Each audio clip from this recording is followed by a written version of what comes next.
انشاءاللہ. ذو پیش ذو، فا پیش فو، ذوفو، را دو زیر رن، ظفرن، ظفر. اس میں دیکھیں را ذو موٹا ہے، فا باریک ہے اور را بھی باریک ہے وصل میں، ٹھیک ہے.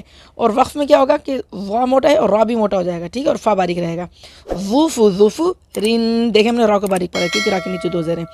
اور وقف میں کیا کریں گے ظفر، ظفر، را کی دو زیر حالت وقف میں حذف ہو جائیں گی، را ساکن ہو گیا، ٹھیک ہے. را ساکن ہو گیا، اس کو جزم کو ساکن کہتے ہیں. تو فا کی آواز را میں چلے گی، فا را پیش فر، ظفر، ظفر، را کو منہ بھر کے پڑھنا ہے، ظفر. را زبر را، را کو موٹا پڑھیں گے، را زبر را، ٹھیک ہے. قاف زبر قاف، قاف کو بھی موٹا پڑھنا ہے کیونکہ یہ موٹے حروفوں میں سے. رق، با زبر با، رقب، با کو باریک کرنا ہے، با نہیں کرنا ہے، با. رقب، تا دو زیر تین، رقبتن، رقبہ. جیسے ہم نے یہ ہمزہ کا وقفہ ہے، سفرتن کا وقفہ ہے، فیعتن کا وقفہ ہے، اسی طریقے سے رقبہ اسی طریقے سے ہوگا جیسے میں نے آپ کو پیچھے سمجھایا، ٹھیک ہے.